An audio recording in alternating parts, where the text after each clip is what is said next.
दुनिया का सबसे बेस्ट डील मेकर है कौन? अगर आपका जवाब डोनाल्ड ट्रंप है, तो davos में यूरोप ने उस क्लेम को ऑफिशियली रिजेक्ट कर दिया। दोस्तों, davos से एक सेंटेंस आया और वॉशिंगटन का पूरा पावर नैरेटिव हिल गया। यूरोप ने कहा, मदर ऑफ ऑल डील्स हम करेंगे, और वो भी भारत के साथ। दोस्तों, आज दुनिया भारत के साथ ट्रेड डील करने के लिए गिड़गिड़ा रही है, लाइन में खड़ी है और भारत के साथ अलाइन हो रही है। यूरोप, एशिया, ग्लोबल साउथ, और वहीं अमेरिका गुस्से में है। दोस्तों, जियोपॉलिटिक्स एक चेस बोर्ड है और भारत ने बिना शोर मचाए UK, European free trade association और यूरोपियन यूनियन, पूरा यूरोप कवर कर लिया। दोस्तों, अगर आपको लगता है कि ट्रेड डील एक फेवर होता है, तो याद रखिए, ये 2026 है, 1995 नहीं। भारत लाइन में खड़ा नहीं है, भारत सेंटर में बैठा है पूरे पावर पॉलिटिक्स के। और इसी पूरी कहानी का सेंटर है एक sentence, mother of all deals. ये स्टेटमेंट किसके लिए था और अमेरिका इससे डिस्टर्ब क्यों हुआ है? चलिए पूरी कहानी समझते हैं। वंदे मातरम दोस्तों, मैवरिक जियोपॉलिटिक्स के आज के सेशन में आप सबका बहुत बहुत स्वागत है। चैनल को लाइक, शेयर और सब्सक्राइब करना मत भूलिएगा। सब्सक्राइब कर लीजिए प्लीज, क्योंकि आप लोग देखते तो हैं पर सब्सक्राइब नहीं करते। वो सब्सक्रिप्शन वाला पार्ट अधूरा रह जाता है, उससे काफी मोटिवेशन मिलेगा हमें। Please, thank you. शुरू करते हैं। दोस्तों, क्या मैं आपसे एक सवाल, सिंपल सा सवाल पूछ सकता हूं और उससे आज का सेशन शुरू कर सकता हूं? दुनिया का बेस्ट डील मेकर है कौन? एक आदमी है जो खुद को रोज सर्टिफिकेट देता रहता है, I am the greatest deal maker the world has ever seen, I am the greatest deal maker ever, कहीं पर भी जाऊं। लेकिन दावोस से जो सिग्नल आया है, वो इस पूरे नैरेटिव को हिला के रख देता है।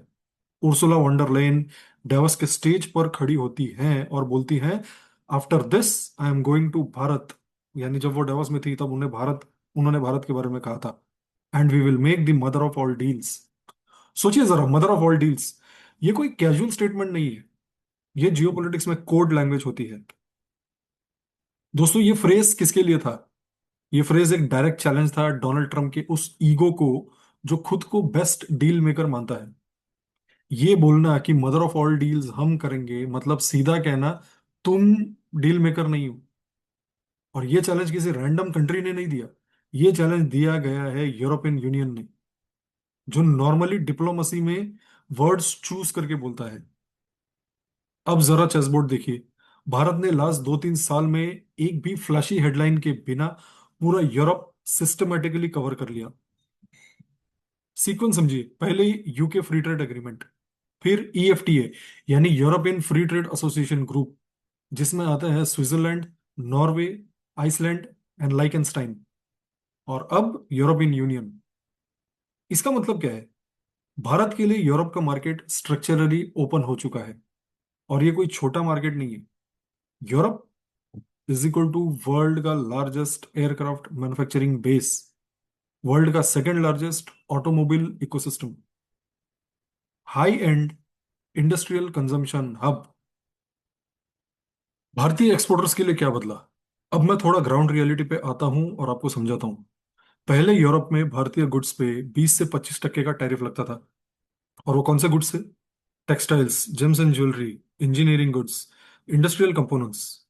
अब जब एफटीएस फुल्ली इंप्लीमेंट होंगे, ये गुड्स प्राइस कॉम्पिटिटिव हो जाएंगे। मतलब यूरोप के बायर के लिए भारत सडनली अट्रैक्टिव बन जाएगा। और ये चीज अमेरिका को सबसे ज्यादा चुभती है। अब भारतीय कंज्यूमर्स के लिए क्या है? अगर आप भारतीय कंज्यूमर के हिसाब से सोचे, यूरोप का नाम सुनते ही दिमाग में आता है wine, fashion, luxury cars. France की वाइन्स सस्ती हो जाएगी, यूरोपियन फैशन ब्रांड्स अफोर्डेबल हो जाएंगे, high and high and cars में टैरिफ कट हो जाएगा। आज जो मर्सिडीज सी क्लास 85 लाख में आती मिलती है, वो फ्यूचर में 50 से 55 लाख के ब्रैकेट में आ जाएगी। हाँ, हर कोई नहीं खरीदेगा, लेकिन जो एस्पिरेशनल क्लास है, उसके लिए गेम बदल रहा है। हाँ, इसका मतलब ये भी है कि भारतीय डोमेस्टिक मैन्युफैक्चरर्स पे प्रेशर आएगा। लेकिन जब प्रेशर आएगा तभी तो इंप्रूव करेंगे ना हम, और कॉम्पिटिटिव बनेंगे। इस सिक्के का दूसरा पहलू ये भी है कि भारतीय मैन्युफैक्चरर्स स्पेशली ऑटोमोबाइल्स जैसे टाटा, महिंद्रा, इनके लिए भी यूरोप का मार्केट खुलेगा। सो दोस्तों, there is lot of positivity for it, for for the Indian automobile sector and other sectors also. अब एक बहुत इंपॉर्टेंट सेक्टर पे आते हैं, फार्मा। यूएस मार्केट भारत के लिए पहले से ओपन था, लेकिन यूरोप में रेगुलेटरी वॉल्स काफी थिक थे। काफी मोटे मोटे उन्होंने कानून लगा रखे थे, ये नहीं चलेगा, वो नहीं चलेगा, आपका इतना एमिशन होना चाहिए, यूरोपियन यूनियन की ये नॉर्म्स, सर्टिफिकेशन, कंप्लायंस, सब कुछ फार्मा एक्सपोर्ट्स को स्लो करता था। अब जब ट्रेड बैरियर्स हटेंगे, भारतीय फार्मा के लिए यूरोप एक ग्रोथ इंजन बनेगा। ट्रेड वॉल्यूम जो आज 135 बिलियन के आसपास है डॉलर, वो 200 से 250 बिलियन डॉलर तक जा सकता है। सिर्फ it's a matter of time. अब अमेरिका गुस्से में क्यों है? अमेरिका सिर्फ बाहर से ही नहीं, अंदर से भी अपसेट है। स्कॉट बेसेंट और पीटर नवारो कुछ दिन पहले बोल रहे थे, we punished India for buying Russian oil. आज बोल रहे हैं, we sacrificed our interests. Narrative बदल गया ना। नैरेटिव तो बदल दिया आपने। क्यों? क्या जरूरत पड़ी नैरेटिव बदलने की? सच क्या है दोस्तों? रशियन ऑयल सिर्फ एक एक्सक्यूज था मेरे हिसाब से। असली एजेंडा था यूएस के एग्रीकल्चर और डेयरी प्रोडक्ट्स को भारत में घुसाना। और यहीं पे भारत ने फुल स्टॉप लगा दिया। Bharat was very clear, dairy sector no entry. क्यों? क्योंकि भारत का एग्रीकल्चर सेक्टर सेंसिटिव है। आज भी 44% भारतीय पॉपुलेशन फार्मिंग से जुड़ी है। हम अपनी 44% पॉपुलेशन को किसी ग्लोबल प्रेशर के लिए सैक्रिफाइस नहीं करेंगे। ट्रेड डील आए या ना आए, ये लाइन नॉन नेगोशिएबल है। और इसी वजह से मागा क्राउड गुस्से में है, मेक अमेरिका ग्रेट अगेन वाला। उनका सवाल है, हम अपने प्रोडक्ट्स भारत में क्यों नहीं बेच सकते?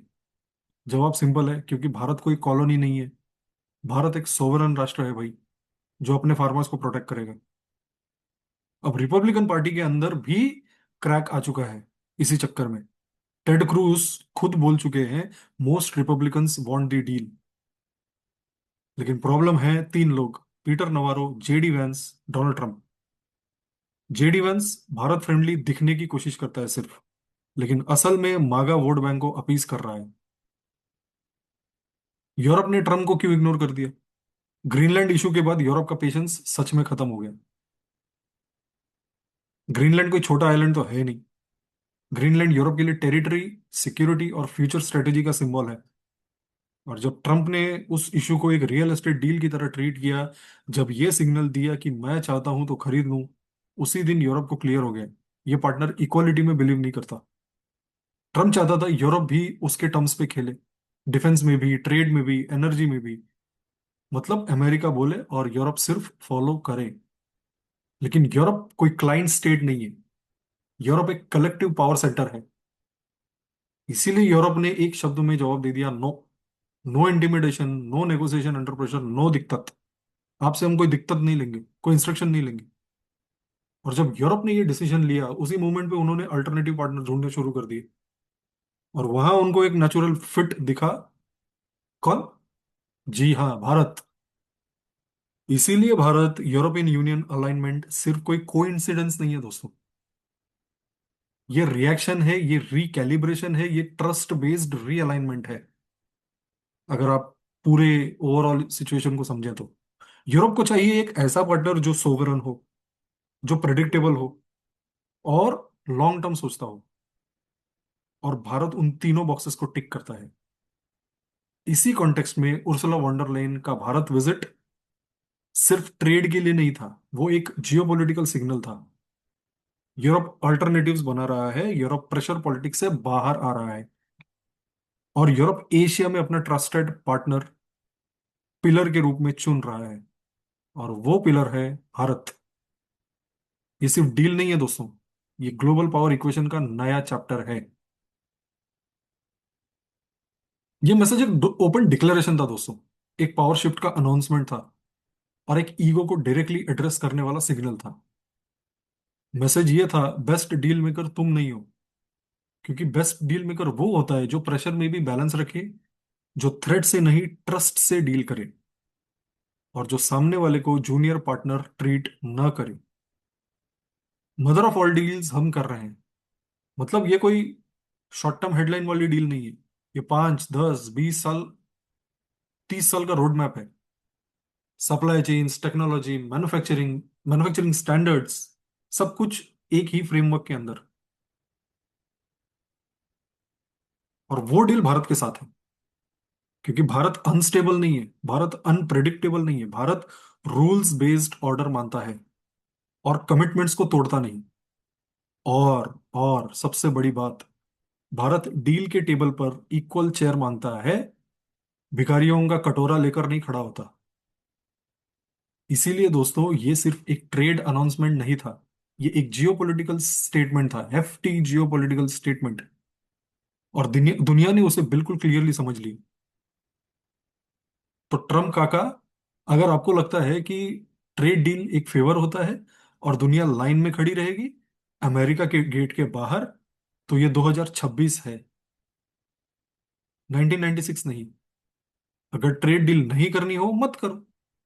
भारत कोई डेस्परेट बायर नहीं है, भारत कोई आइसोलेटेड इकोनॉमी भी नहीं है, भारत कोई सिंगल मार्केट पे डिपेंडेंट कंट्री भी नहीं है।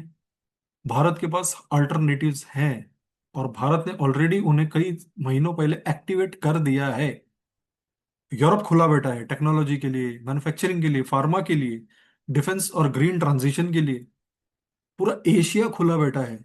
आसियान हो, जापान हो, साउथ कोरिया हो, मिडल ईस्ट हो, ये सारे आपके दोस्त हैं और भारत के पार्टनर्स। सब भारत के साथ लॉन्ग टर्म पार्टनरशिप चाहते हैं, शॉर्ट टर्म ब्लैकमेल नहीं।